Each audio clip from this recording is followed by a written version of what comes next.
Hello, folks. Good afternoon. Good afternoon or good morning. I guess it is only 11 o'clock here Central Time. I'm excited. It's Webinar Thursday. I'm fully caffeinated. I've had a couple of coffees already, a couple bourbons, couple cigarette. No, I'm kidding. I don't smoke, and I certainly don't drink prior to, say 4 o'clock in the afternoon. But anyway, absolutely thrilled to be sharing the next hour or so with all of you fine folks. We have another large group. Life insurance is always a hot topic. Well, all these are hot topics nowadays: life insurance, annuities, long term care, which is CG Financial Group specialties. For those of you, I see we have a lot of new names on, as always. Welcome. We also have a lot of the veterans that are on these calls. Uh, Pretty much a week after, or at least when we do these webinars. I try to do them weekly, but sometimes we get so crazy busy that we can't do them weekly. Now, before we proceed, can you all hear me and see me okay? Is the audio visual working okay? How does my hair look? Tell me how my hair looks. Can you see me? Can you hear me? Okay, because I don't want to proceed unless the AV is working good. Have a couple of yeses. Hair looks short and tight. Yes, I prefer it this way. Some people say, man, you're bald. I say, yeah, I prefer it that way. I shave my head. Otherwise, I'd have this big, huge head of curly hair. No, I'm lying. I'm lying. But yes, I have kept it high and short and tight since about my mid 20s when I really started to go bald. But anyway, absolutely thrilled to be speaking with all of you today. As I start the other presentations, I'll start with a thank you. For those advisors that have done business with us, thank you. We are having yet another year to where we will pretty much double the production that we did last year in both annuities and life. And as I said on the last webinar, if you look at the last 4 years, at least in the annuity area, it's okay. Something like $20 million, then $40 million, then $80 million. And this year will be probably around $150 million. Now, it's going to be tough doubling next year, right? As we get that mass, as we get that scale, it's going to get tougher. But we probably are one of the fastest growing IMOs in the industry. Why is that?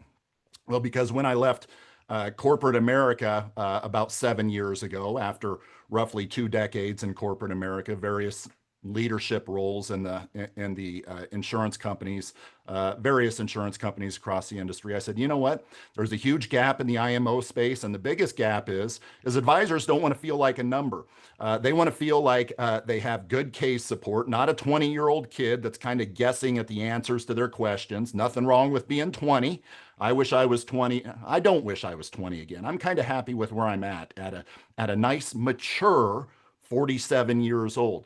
But you want somebody that's on your team, not necessarily on your payroll, but on your team. And that's what I do as a certified financial planner, as somebody that does my own personal production in the advisory securities world, as well as the insurance world. I am on your team. When you call in to get case design support, it is me that's helping you with that, which is very unique. Now, eventually, when we're $1 billion company, which that's the goal, I have a long ways to go yet, right? I'm only 47, but when we're $1 billion company, it's probably not going to be just me working with you on the front end. But in the meantime, that's one of the reasons why we're growing. I have wonderful relationships with a lot of you folks, and I cherish those relationships. My best friends ever are those that I work with in the industry, and a couple of you are on the call today. So I cherish those relationships.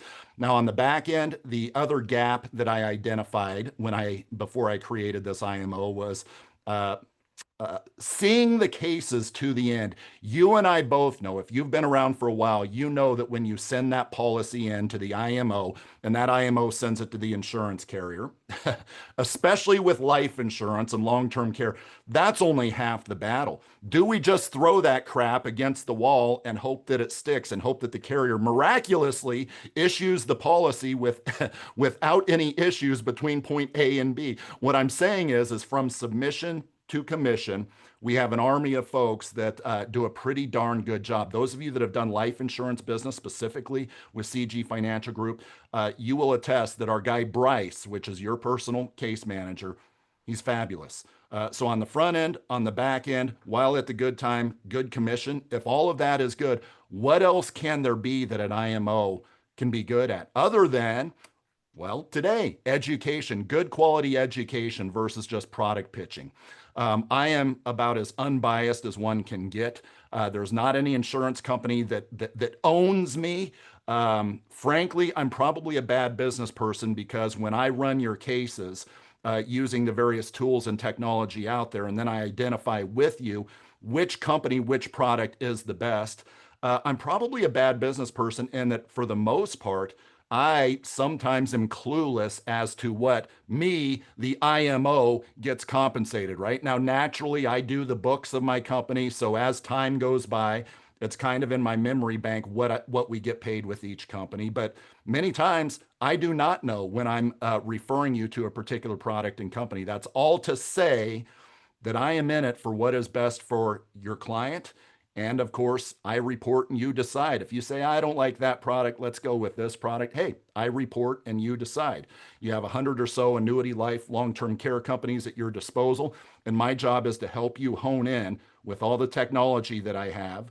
And that you have, by the way, being affiliated with CG Financial Group, as well as that technology will help us identify the numeric stuff, right? A term quote engine will help us find the cheapest. As we're going to talk about today, does that mean that it's the best term policy, for instance? No, not necessarily. So, what is that qualitative information, the stuff that comes with 25 years of experience that you need to know in addition to the numbers? And that's really where I come in. So, because of all of that, we're probably one of the fastest growing annuity life and long-term care IMOs in the industry. And I thank you all for making that possible. My dreams came true. When I left corporate America, I left a lot of money on the table. Corporate folks that are of the VP level or higher are making hundreds of thousands of dollars a year, obviously, right? I walked away from that, started at zero. And you know what? A lot of you folks immediately made the company be pretty darn successful. So I'm living my dream here. I do what I love, and I hope that shows. And what I love most of all this is educating. So that's what we're going to do today. So number one, thank you. Number two, three, and four, we have some housekeeping items here, just some quick announcements. In the annuity space, let's see, here's a question. Yes, folks. And as we go here, if you've been on these webinars, you know that this is interactive. This is not a freaking monologue where Charlie just drones on for an hour, popping up a gazillion different PowerPoint slides, right? There are no PowerPoints that I use usually. And you would appreciate what I'm saying about PowerPoints if you've been to any, specifically a carrier presentation. Oh, I sat down once for a carrier talk. And I came from that world, so I can be a little self-deprecating. And it was like a 45-minute presentation. And the first thing, as somebody that's done a million presentations over my career, the first thing that I always look at when they're pulling up their PowerPoint slide is the number of slides that they have. 45-minute presentation, 90 slides. Like, oh my God, this is going to be horrible. Death by a million slides. So that's not this. That's not our webinar. So continue to ask questions. But here's a good one. Do you think it's necessary to have a securities license to produce at a high level? No, I don't. I like my securities license. I'm 47, right? Why is that relevant? Because I have a lot of friends that still have a couple of decades to go. And over the long run, I do believe in stocks. Bonds in a world of annuities, that's a different topic. Do I necessarily believe in bonds? I believe that 60-40 portfolio can be better 40% annuities, right? Or at least 20-20. No, many of my top producers, and I have producers that do anywhere from $20 million on down to $100,000 a year in annuity production, or the equivalent in the life world, whatever that is. Many of them do not have securities licenses. No, it's just kind of, like with my securities license, for instance, I run it through the investment advisory firm or the broker dealer, two different things, right? Investment advisory and broker dealer. And you have them taking a good chunk of the commission. Of the GDC, but then on top of that, I think I'm paying $6,000 to $7,000 a year just in my errors and omissions insurance, as well as the platform fees and all that.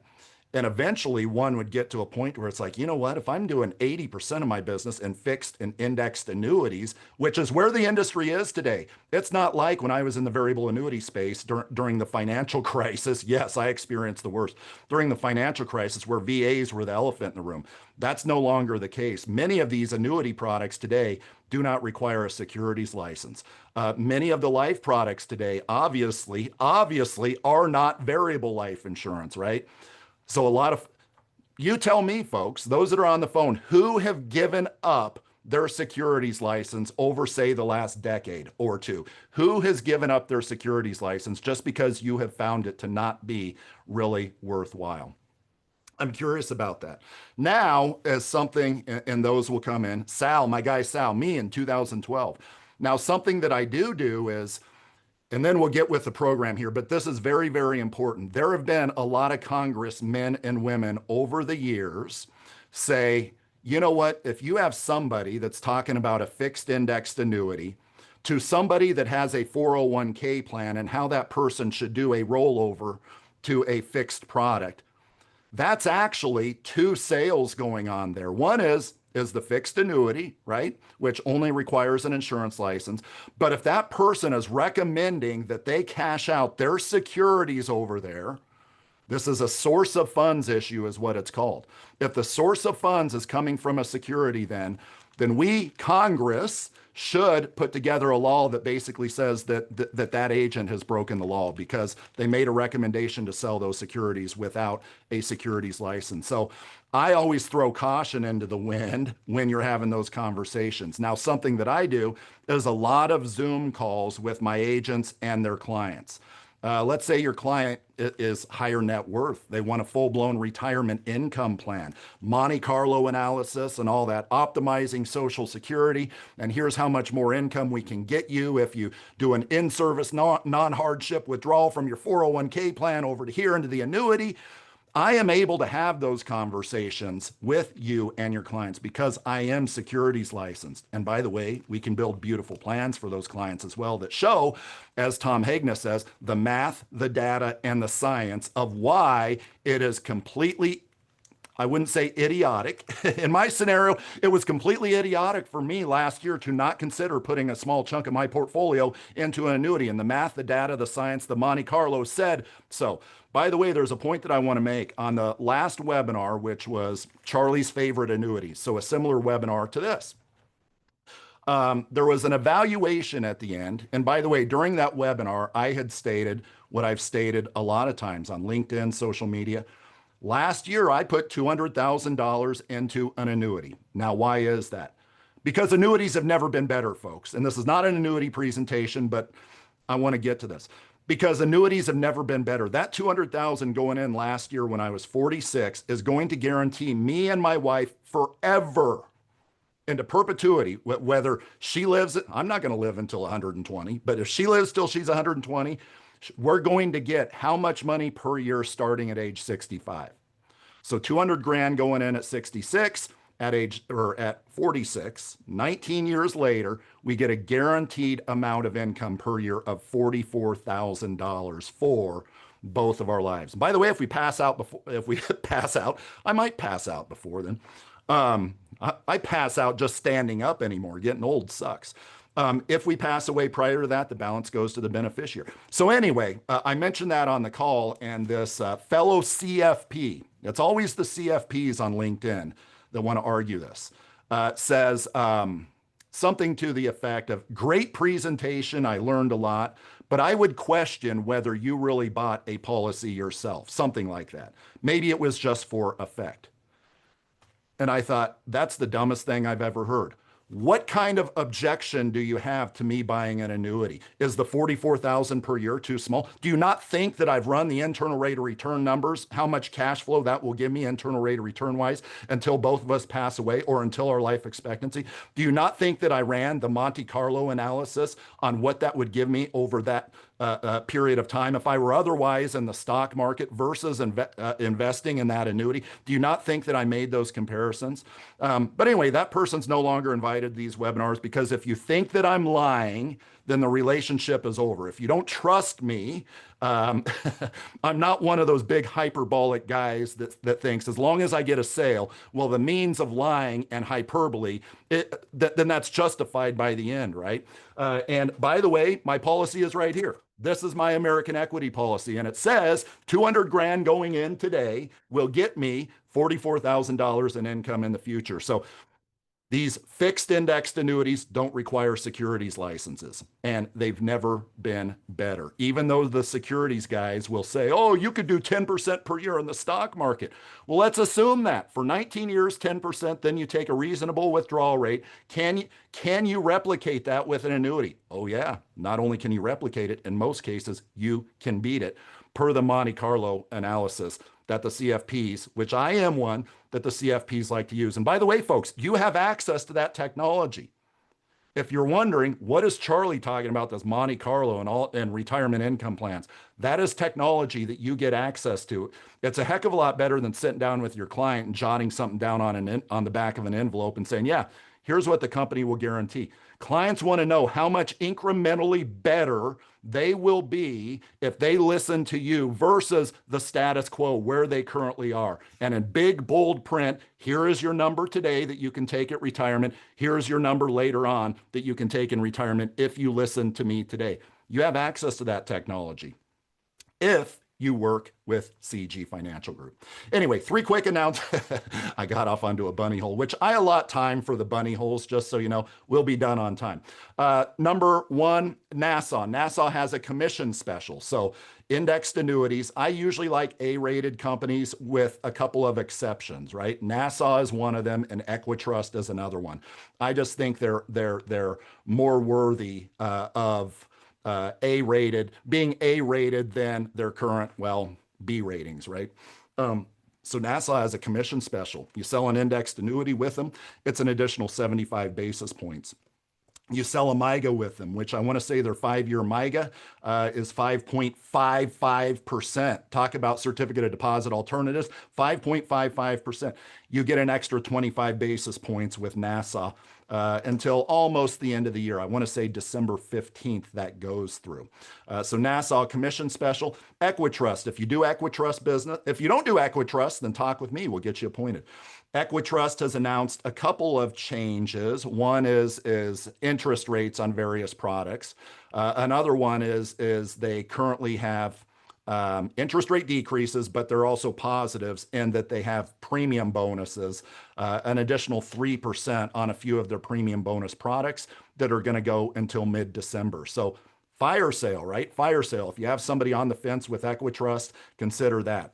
And number 4, then we're going to get moving here. Number 4 is November is Long-Term Awareness Month. That's always a good reason for me to unapologetically, my personal clients, to unapologetically blast them on social media with various long-term care ideas, strategies. Hey, the hybrid products today are different than the old products were, right? So it's a great excuse to get out in front of your clients. How do you do that? We have a long-term care toolbox. Emails, cookie cutter emails that you can basically cut and paste to your consumers about long-term care. We have PDF files that you can post to Facebook, for instance. It's a long-term care marketing toolbox, basically already done for you. The creative is, and all you basically do is cut and paste. And long-term care, folks, as I said last week, if you're not doing long-term care, please, please, please consider it. Oh, I don't want to get into all that. I could teach you within an hour to be dangerous with long-term care products. Is my guy Andy on the phone? My guy Andy. Let's see, Andy. I'm not going to use the last name, otherwise Andy will get recruited by the IMOs that are on the call. My competition. Yes, you know who you are on the call. Yeah, Andy. So Andy and I have had a couple of conversations, and Andy hadn't done much long-term care in the past, but he's got a couple of opportunities that he's come across and will continue to come across, largely with long-term care annuities. I can teach you in about an hour the long-term care world. And the lack of underwriting today with some of these products means that you don't have the headaches that you maybe did, say, 20 years ago. All right, so let's get into life insurance here. I'm going to share my screen. What do you folks want to learn about specifically with life insurance? As I'm pulling up my screen, tell me in the comments, what it is that you would like to learn about today when it comes to life insurance. As I take a drink of water here.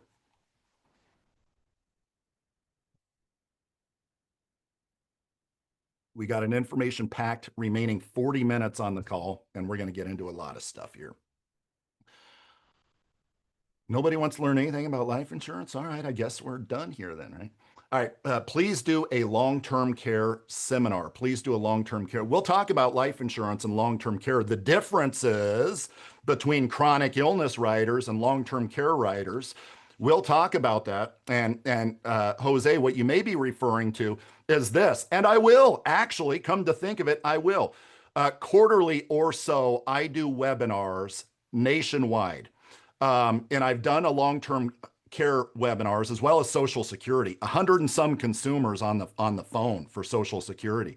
And I educate them about maximizing Social Security or the options that they have available to them with long-term care, right? That's a separate seminar. You invite your clients to the call. We have the ability through Zoom to track whose clients are which agents or which agents have which clients on the phone. And then I go back and I say, hey, dude, Jose, you had 10 clients on the call, and of those 10, usually 50%, 5 of them said that they want to meet with you to talk about the long-term care options that I discussed. And boom, the sales come in. I led that horse to water. You close it out. So yeah, that's great feedback, Jose. I'll schedule a long-term care webinar because they're always I don't know why I haven't yet for a while. All right, so life insurance with built-in living benefits like for cancer, critical illness, we'll talk about that. I'm a tax pro. I want to learn more about cross-selling and teaching them the need for life insurance that they don't care about. Might talk a little bit about that, but we might be tight on time. Yeah, more of the needs stuff in the conversations, the storytelling versus the data and the analytics. Might be more of a conversation for another day, which I'll put on the docket. But you'll still like this, Dalen. I hope I'm getting that right. Whole life versus IUL. Which one is better for cash accumulation? Yep, we're going to talk about that. So let's talk about the easy stuff first. So here's what you do. You go into your trusty CG Financial Group portal, assuming you're with CG Financial Group. By the way, check out our website. Oh, I need to share my screen, don't I? It should be shared. Hopefully you can see it. If you can't see it, then certainly let me know. You go into your trusty CG Financial Group portal, and we're going to get into the quote engine here. So we're going to talk various term products and how there's more to it than just numbers. So you go over here to Agent Portal Login, and because you're with CG Financial Group, fully appointed and loving doing business with CG Financial Group, you know what? You get access to this. So here's what, being a little facetious there. So you log in here, and I'm going to go to the quote engine, and we're going to talk about this. So here is the CG Financial Group portal. Yes, you get access to all this. Over on the right, annuity rate announcements, Charlie's videos on all kinds of stuff, annuity GLWBs, et cetera, et cetera. This is all in the CG Academy. It's hundreds and hundreds. I write for various financial publications every month. A lot of my writings are in here, as well as videos that I do, just as I feel like doing them. Maybe you want to learn about, maybe you want to learn about long-term care. You could either punch it into the search bar here or go to long-term care. And boom, you have basically an entire university. Here's a full-blown webinar, retirement income plan case study there. Me, stop the madness. Annuity doublers are not long-term care alternatives. I hear this all the time. Oh, well, I offered them an annuity as a good, an annuity with a GLWB doubler. And if you don't know what I'm talking about, just let me know if it's an issue and I'll explain. As a long-term care alternative, it's not the same leverage as what you would get with a long-term care annuity hybrid, life hybrid. But anyway, that is basically the university, the training, the education that you get access to. Where do you go to compare products and write business? It's the Business Builder. So we're going to click over here on the left. We don't want to learn about stuff that's in the academy. We don't want to know who has the highest annuity rates. You don't want a CRM system, which is in here. You have to pay for it, but it's in here. You don't care about the planning software I just talked about. Right now, you want to go to Business Builder because guess what?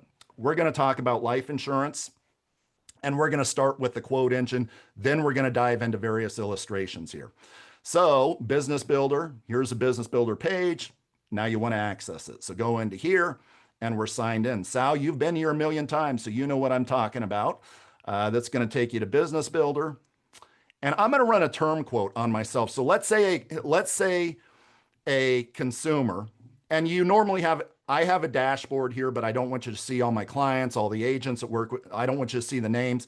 So I just click to important updates here. This is where you go to compare products as well as to actually write the products. So you go over here to sales tools, and we don't need the e-apps yet. Hopefully the e-app comes later when you write the client. We're going to go to the life pipe quote because we're going to talk about term insurance first. Then we're going to segue into GUL. Then we're going to segue into whole life. Then we're going to segue into IUL. So somebody comes into you and his name is Charlie. And he says, hey, what are your term rates? You know, I'm healthy. Of course, they're always healthy, right? I'm a super duper preferred, as they all are, at least until they go through underwriting. And tell me, my date of birth is 12/11/77. Tell me your best term rates here, or your best term products. Let's talk about the best, but let's run the numbers first. So here is the iPipeline quote engine here. We go down. And literally within 30 seconds, you can do this. All right, so this guy named Charlie, let's run a 10-year term, a 20-year term, a 30-year term. Let's say $1 million death benefit here. And let's go down. He's not super duper preferred, but you know, this Charlie guy, he's a freaking Adonis. I mean, look at him. He's got to be he's got to be preferred. A slightly overweight Adonis, but I digress there. All right, so preferred non-tobacco. Let's get the quote here as we talk about term. All right, so here we have the 10-year term, 20-year term, 30-year term. What is my feedback? So as I send you this list, or maybe you don't go in here, you call up Charlie and you say, hey, can you send me the best term quotes for this particular client? And what I'll do is I'll print this off and I'll send it to you. And the printout that you would get, that I would suggest sharing with your clients because it shows the value of working with an independent financial professional that has access to all of these companies, 10-year, 20-year, 30-year term for that client. That's the printout that I would give you. But Prudential on the 10-year term is at the top in this scenario. You know, to be frank, Prudential is rarely do I see them at number one. Rarely do I see Prudential at number one from a pricing standpoint. But I will tell you that from an underwriting standpoint, we're able to get things done with Prudential. I think they're the best company from the most lenient company from an underwriting standpoint that is out there. Especially when you get into tobacco. Lincoln is up there as well when it comes to tobacco. Banner, I don't recall with Banner, but Banner is almost always, they probably are with a 20 and 30 year. Banner's number 3 there. Banner's number 1 with the 30. Banner is always the best at price. But here is my issue with Banner. My issue with Banner is convertibility. People change their minds later on, right? So how do I know what the convertibility privilege is with each of these carriers? We have cheat sheets. We have cheat sheets for everything here. So you have these convertibility privileges. And if we go to Banner, for instance, and then I'll talk about my quote unquote favorite products within that category. Where is Banner? Where is Banner? I'm not going to belabor this too much, but I'll tell you that Banner has effectively no convertibility privileges. They do, but what is Banner's convertibility privileges? As in converting to a permanent product. 3 years in, 9 years into a 10-year term product, the client gets diagnosed with cancer or whatever. Client's like, dang, my policy is done a year from now, but I'm unhealthy. There's no way I can get coverage anywhere else. How can I convert this to a permanent policy? What is convertibility privileges? It is a special type of product that they can convert to a GUL product, and it is a hugely expensive GUL product to where other carriers might allow somebody to convert into the current street products today, the whole portfolio today, for instance. Some companies will allow for that. Banner, it's just a hugely overpriced product. So effectively, now, I would still do it if I were that person in the 9th year, right? But you're going to pay, yeah, that's right, Sal, a horrible UL only. Okay, so with that being said, in this scenario, Symetra, a similar thing, just a specific product that you can convert to. But I'll tell you, Symetra has great term rates and a quick, swift issuance system. I'll tell you that many times the policy is pretty much approved. Here's a problem with Symetra. Me as an IMO, many times the product is issued before we even see the case was submitted in our system. So when you're looking for expediency, Symetra is really where it's at. Protective. Protective is one of my favorite term companies. Protective and Corebridge are my favorite term companies. Why is that? Because Protective and Corebridge, so that's the 10-year. Let's go 20-year. Protective is up there. Corebridge is up there, right? Almost always the top five, Protective and Corebridge are. Protective, number two in this scenario on the 30-year. Corebridge, it's up there as well. Those are my two favorite term companies because I like the companies. They usually don't screw stuff up, and their convertibility privileges are pretty darn good. Corebridge, which is AIG, if you have the 10-year term, you can convert to any product in the portfolio, currently being issued as new business. So you know that it's priced good, right? They want new business. You can convert to any product in their portfolio within 8 years on the 10-year and then 10 years on anything more than the 10, whatever that says. 10 years on anything more than the 10-year there, right? Protective is similar, except not as robust. Protective is similar, but not as robust. As in years 1 through 5. Years 1 through 5, you can convert to any product, but then after that, it's some designated products, kind of like Banner, right?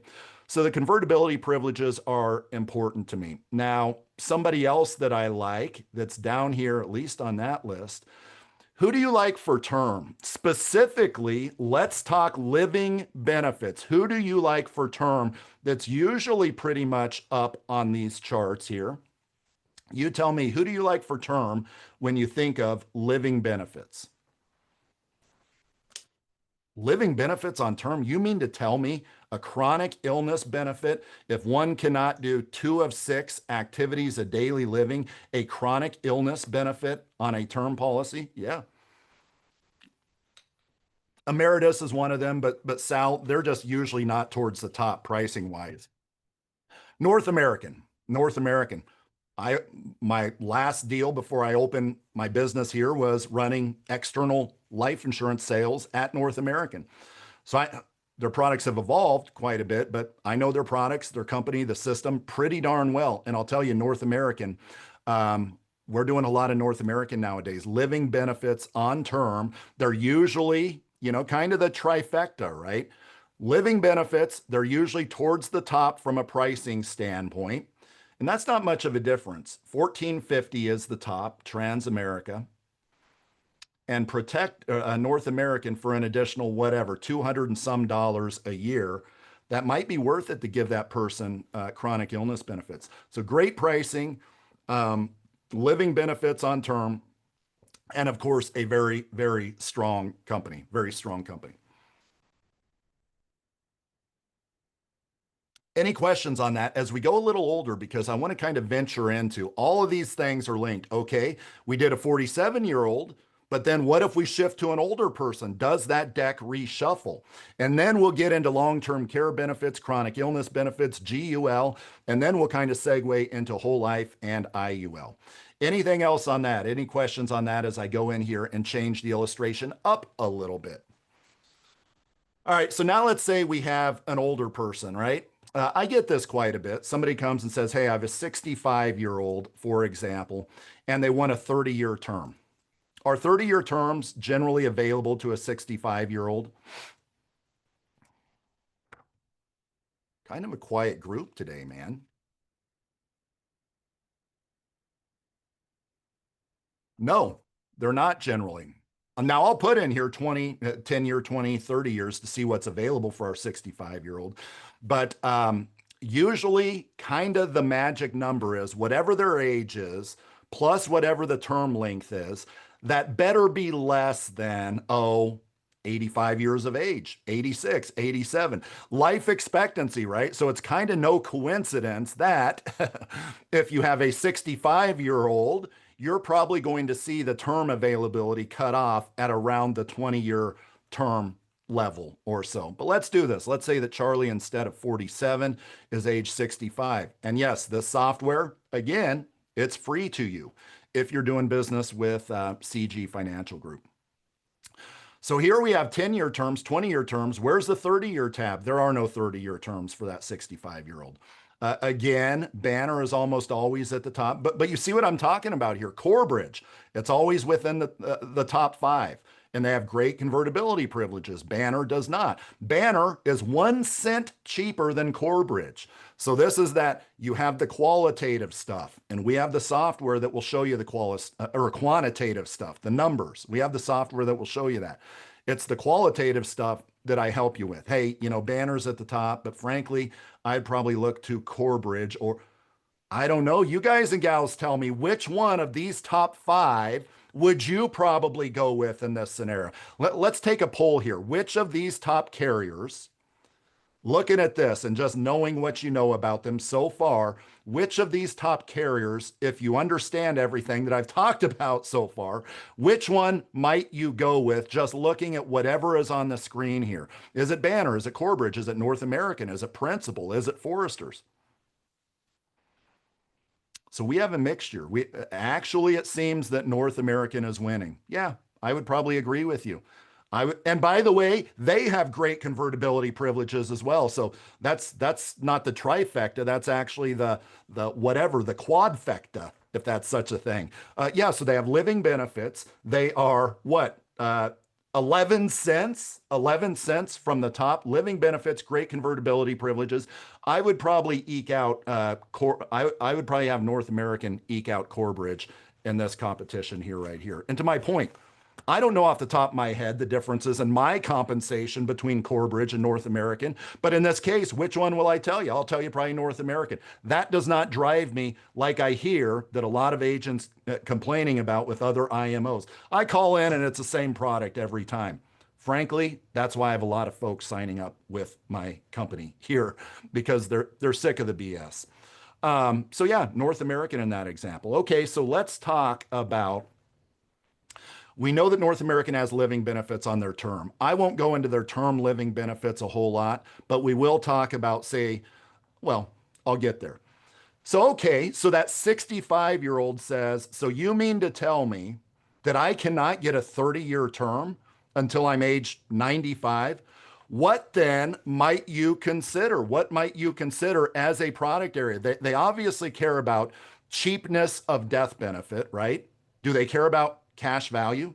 No, they don't care about cash value. Obviously, they're talking with you about term. They're obviously very price conscious. So then what might a product be that would work kind of as just a longer term product for those older folks? GUL.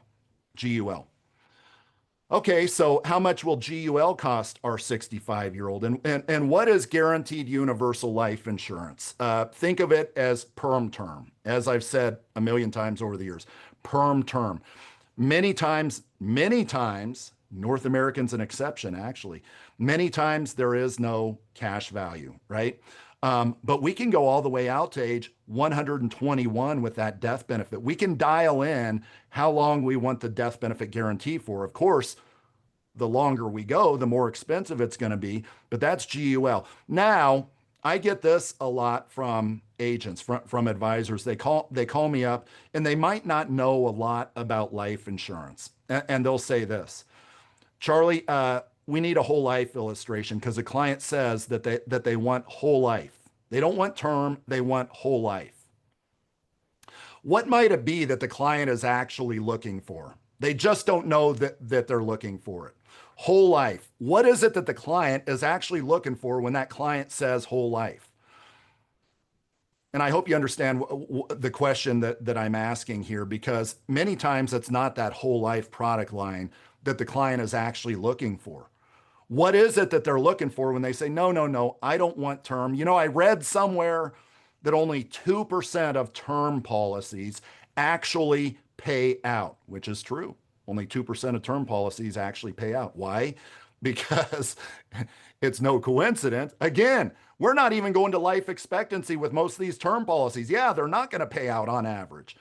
So what is it that the client's actually looking for when they say whole life? They're looking for, yes, Daniel, boom. They are looking for a permanent policy is what it is. And there is a difference between whole life insurance and GUL, but they're both permanent policies. I would argue that many times when that client says that, they're actually looking, possibly, I would still give them the option, they are looking for guaranteed universal life insurance. Why is that? It's because here is the death benefit of whole life insurance. Whole life insurance, I'm going to draw you a little diagram here. I'm going to draw you a diagram. You're going to like this. If you've seen my videos, you know I like to do my little whiteboard thing. Here is GUL. GUL is this. Hey, cash value, it might go up a little bit, but yeah, it's going to basically hit zero almost immediately.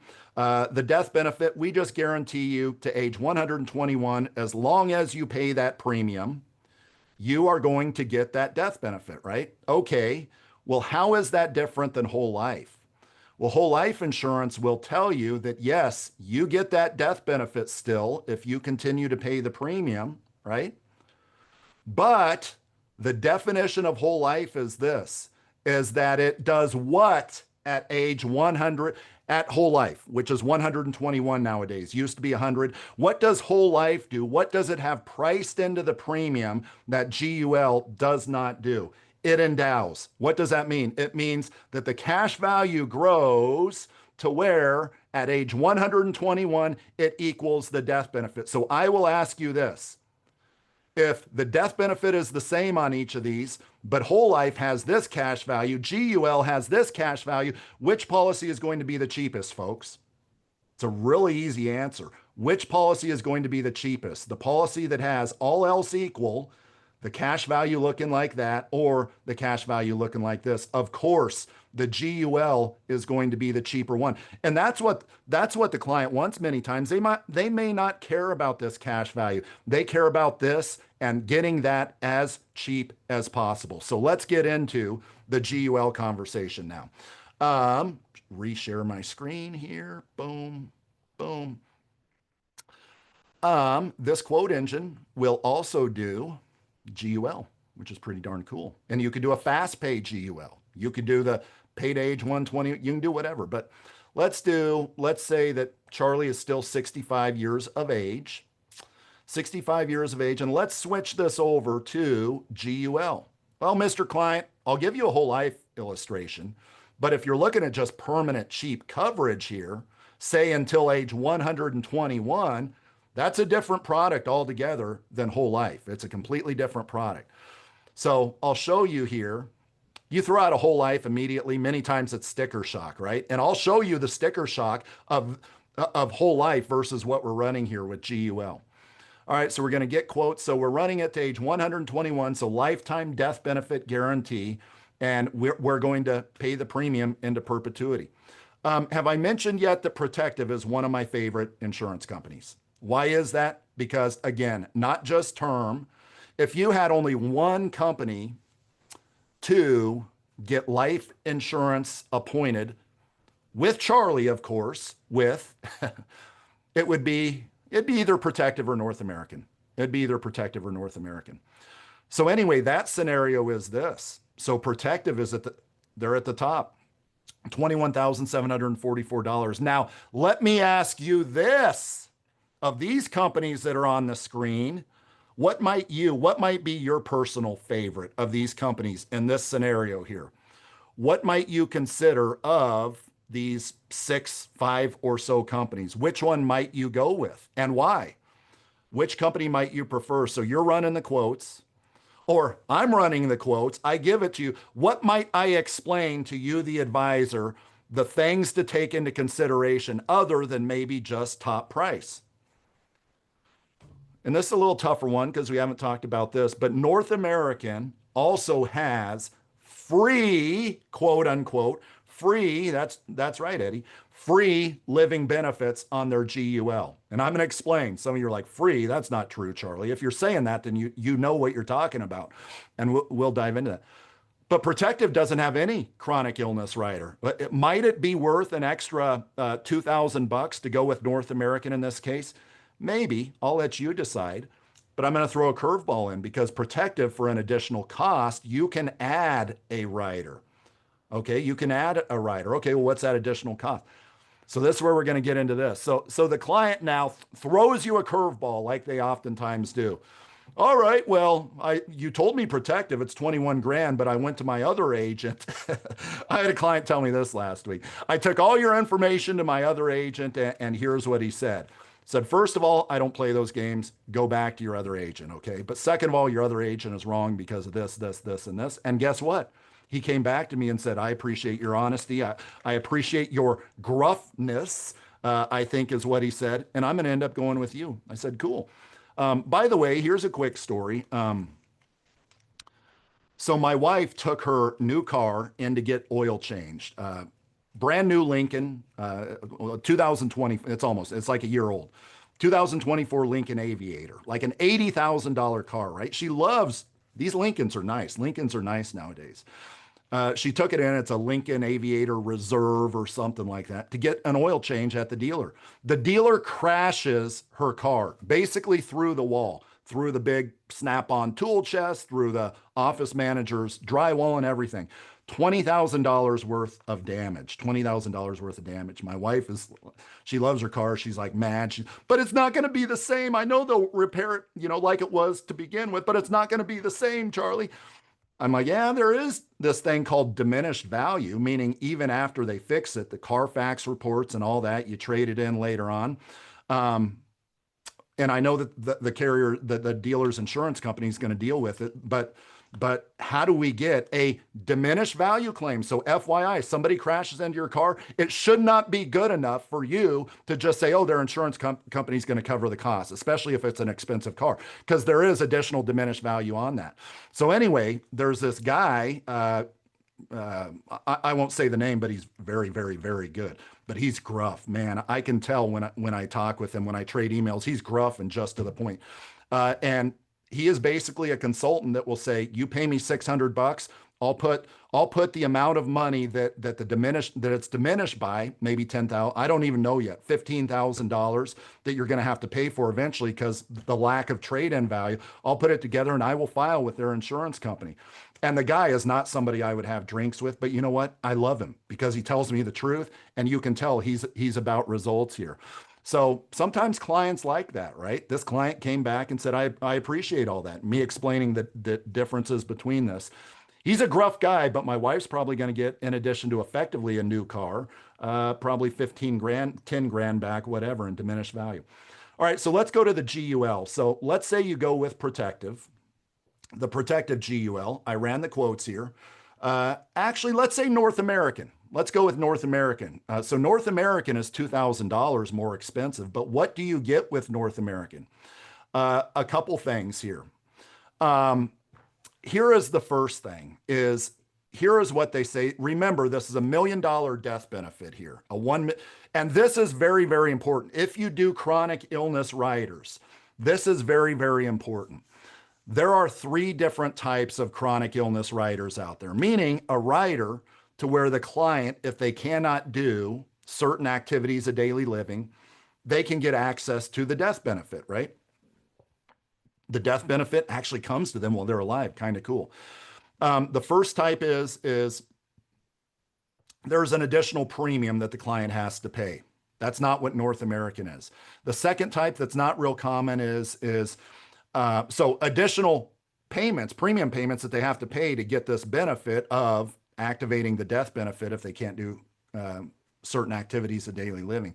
The second type is a lien structure to where, hey, they can access a death benefit, but the death benefit's going to continue to be reduced by a certain interest rate because they activated it prior to death, right? The third type And the most common type is a discount design. This is what North American is. Now, the chronic illness riders, like what North American has, many people will say, oh, it's free. It's a free rider. I mean, obviously, look at the premium that I showed you earlier. It's not much premium, not much more than protective, right? You're not charged any additional for that chronic illness rider. And what does this chronic illness rider do? It allows one access to the death benefit to the tune of 24% per year. If the client, 24% of the death benefit, 24% times a million is $240,000. So if the client cannot do 2 of 6 activities of daily living, they will allow the client to accelerate $240,000 per year. But those clients that have been told that that was free, those chickens are going to come home to roost, albeit it might be a ways out. Why is that? Because like in this example here, let's say our client is age 80 and they activate that chronic illness rider. The death benefit is discounted. It's reduced by $240,000. Well, what is it that the client actually gets cash in hand? It's not $240,000. Nothing is free. With chronic illness riders, you're either paying on the front end additional premium or you're paying on the back end. Why is that? It's because the insurance company doesn't have that $240,000 death benefit working for them until death, until life expectancy. So what the insurance company does is this mystical formula. It's a present value formula saying, yeah, since we have to pay that 240 out early, then you're technically only going to get 199,000 per year. So was that chronic illness free? No, it cost the client $40,000 of their death benefit there. In other words, and I like these chronic illnesses, they're a good cherry on top, so to speak, but they are not long-term, they're usually not long-term care alternatives because you cannot point at the death benefit and say, whether you live or whether you die, you're going to get the entire $1 million. Whether somebody's going to get the entire $1 million. Well, no, you can't do that with this chronic illness because you don't really know what the client's actually going to get cash in hand. Do I like the benefit? Yeah. Do I like the fact that it doesn't add to the cost? Yeah, I do like that. Now let's move over to protective, however. Oh, and by the way, North American is actually an index product. So there is the cherry on top, and the cap is like 9.3%. I won't go into that, but this is actually on the chassis of an index product. So even though you have that guaranteed death benefit, guess what? A lot like with whole life insurance, you have the ability to build cash value, which you don't really have that with the normal GUL. So North American has a few cherries on top, so to speak, that normal GUL certainly does not. But let's say that the client is really, yes, there's a death benefit concern, but also almost as much as that is a long-term care concern. You don't have any chronic illness benefits on this GUL that we ran through our system, right? If you remember, this was the top one with premium of only $21,700. And you can see here that the surrender value, it's nothing. There's no cash value there. It's perm term basically, right? Well, here's what protective has. They say, hey, that first type of chronic illness that Charlie discussed, additional premium, what you can do is you can choose how much of your death benefit can be accelerated for purposes of chronic illness. And you'll get all of the whatever that death benefit is reduced by. You will get that dollar for dollar. But what we're going to do is, again, nothing is free. We're just going to charge you more premium for that. So here's what I did. I said, okay, so in order to get the maximum per year out of this $1 million death benefit, the maximum per year that protective will let us get, how much more in premium will that cost our clients? So instead of $21,700, this will cost our clients, it's a bit of an increase, 25% or whatever. So it's $26,000.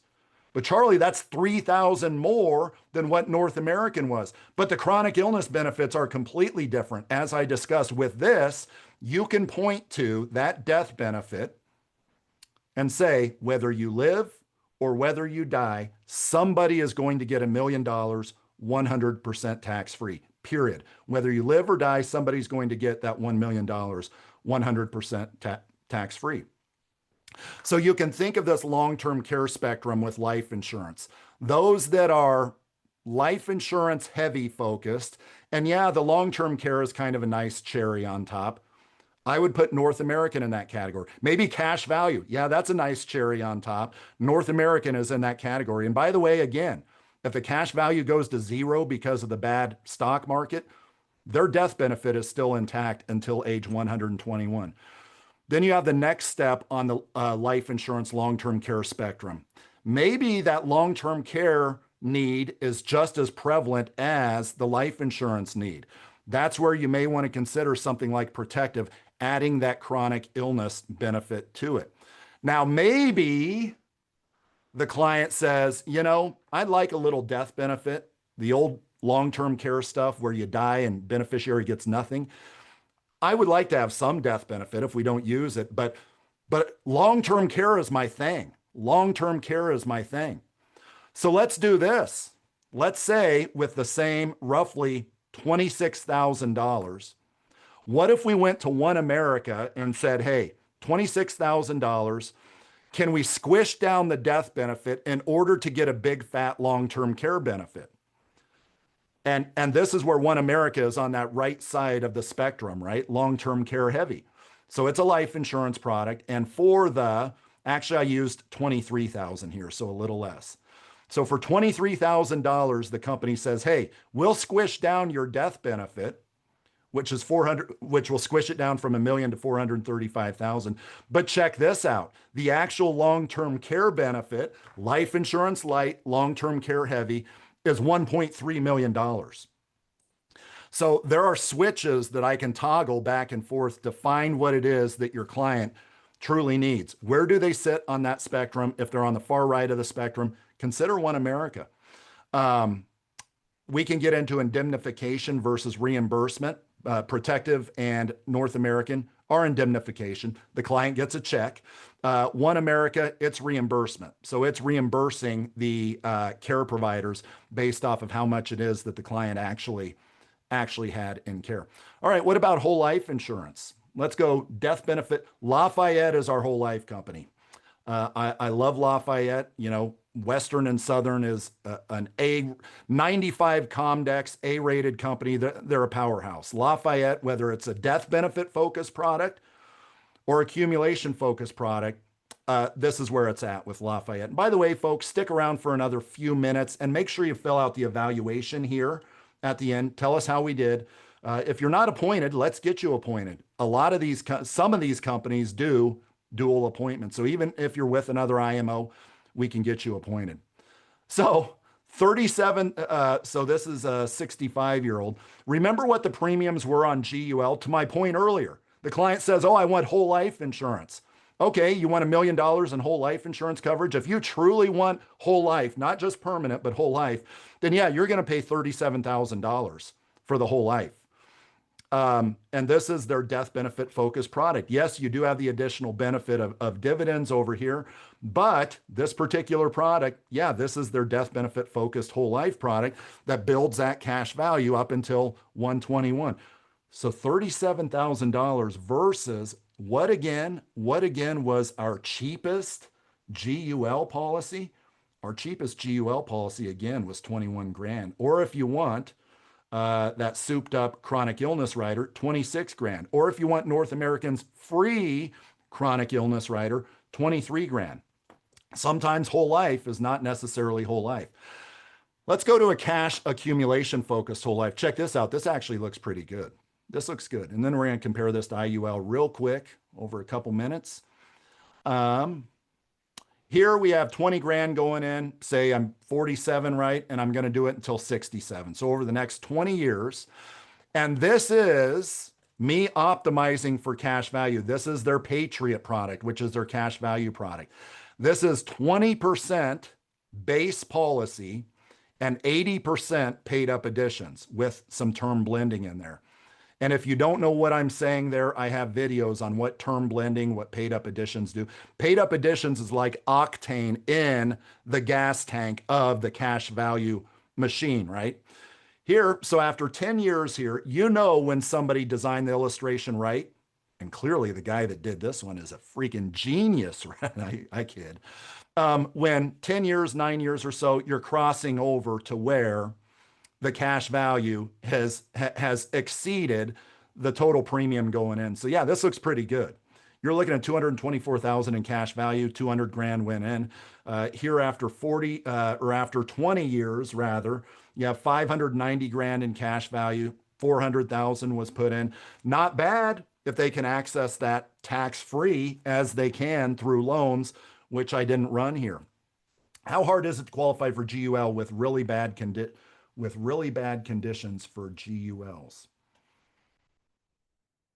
Really bad, I assume health conditions. It's the same as with any of these other permanent products. It's pretty much the same. You'd think with like IUL, max funded IUL, well, the net amount at risk is not that much. That should be easier than GUL. GUL, IUL, it's all pretty much the same, depending on the carrier and their underwriting, right? Okay, so write this down. After 20 years with our cash accumulation, whole life policy, you have 600 grand, let's call it. You have 224 grand after 10 years in cash value. That's because they pay good dividends, right? This is a dividend paying whole life. By the way, in the first year, the client's going to see that, yeah, about 80% of their premium went to the cash value, which is really good.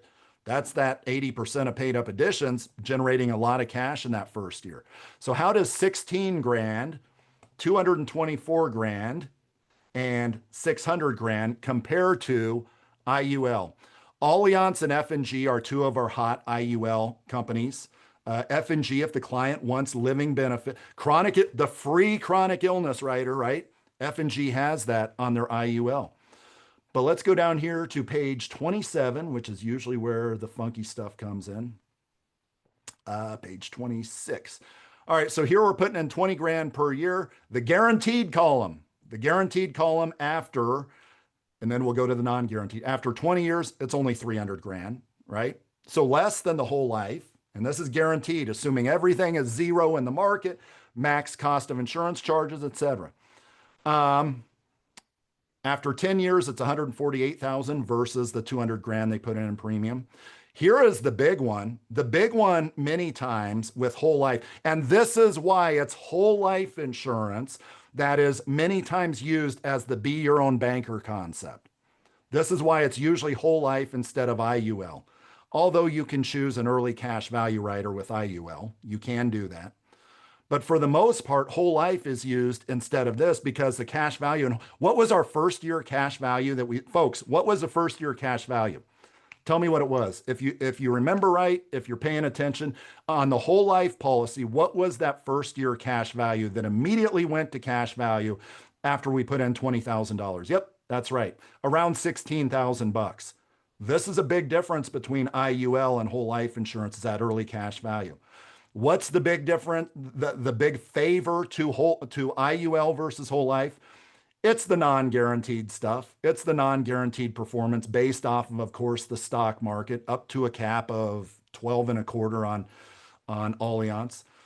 244 grand is the value after 10 years on this. Again, very little cash value in the early years. But over the long run, you're looking at big cash value. Illustrations are just illustrations. I'm not going to pontificate on illustrations and how a lot of this is crap. However, even if you run this at a conservative rate, IUL is still pretty darn good. And as you can see here, based off of the default, it's a lot more cash value in IUL. So I explain it like this: whole life insurance, the bandwidth of no dividends and dividends as currently are, the list of possibilities is this. It's like this. Here's the upside, here's the downside. IUL, it's here is the upside, but here is the downside. The downside is, Mrs. Client, let's go to the guaranteed ledger here. Let's go to the guaranteed ledger. The downside is you could be paying into this sucker for the next 40 years. And then when you're 92 in this example, have your policy implode. That's the downside. But again, that's based off very conservative guaranteed numbers. The market goes to crap every year. Max cost of insurance charges. Folks, fill out the evaluation. It's going to pop up as soon as I hang up. I hope you enjoyed this. We moved quick. Hope you enjoyed this. Let's get you appointed. If you're not, we're growing, and be a part of it. So the evaluation is going to pop up here in about 10 seconds. Appreciate all of your time. Talk to you later.